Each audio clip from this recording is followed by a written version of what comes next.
Abayekela abaali aba ADF abawera ddala 2,000 mu buvanjuba bw'eggwanga, Gavumenti esazeewo okubasonyiwa. Bino byasanguziddwa ku musomo gw'okubangula abazirwanako mu ADF mu nkola eya tekinologiya n'ebirala. Okusinziira ku Komisona Thomas Kisembo owa Amnesty Commission, agamba okuvayo batandikawo kaweefube ono ow'okwewaayo, abayekela bangi basobodde okuva mu bibira okusaba ekisonyiwo, nga wano era ayongeddeko nti abaali abayekela abawera ddala 2,000 basonyiyiddwa.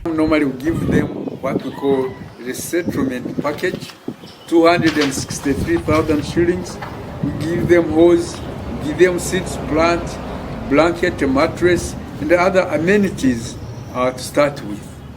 Some say, why do you give these people who are killing? Well, you see them, they have come with torn shirts, no trousers, nothing.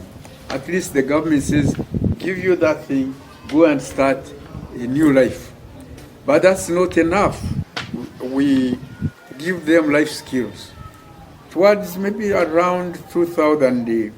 Ono agamba bakyasala entoto okulaba nga n'abakyalemeddeyo mu nsiko bavaayo, okusingira ddala abo abali mu Congo bakomewo okuwaabwe kuno. And we appeal also to the former reporters to send messages and tell them, here we are happy, so they come.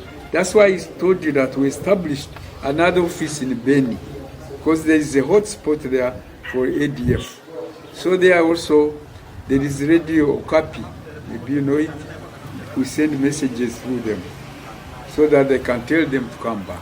Ronald Sekatawa omukwanaganya w'abantu mu Amnesty Commission ategeezezza nga Gavumenti bw'erina enteekateeka eri abo abaali abayekera okwetooloola eggwanga era nga basoose kubawa nsigo za vanira, emiyembe ne kokowa okusobola okwekulaakulanya, nga wano era yeebazizza Pulezidenti okubasonyiwa. Second phase of ADF ex-combatants, those who were pardoned by government under Amnesty Act 2000. There is a presidential pledge toward those people by His Excellency the President, building those people houses, modern houses, but that was supposed to be done using technology from South Africa. And today we are happy we have launched phase 2 of that training, where we have experts from Offcell, Hydro Homes Uganda Limited.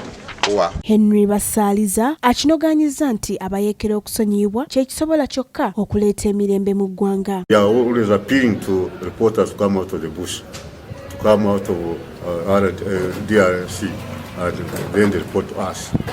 But recently I got one of them, but who has been in the society for many years. She came to ask for a certificate.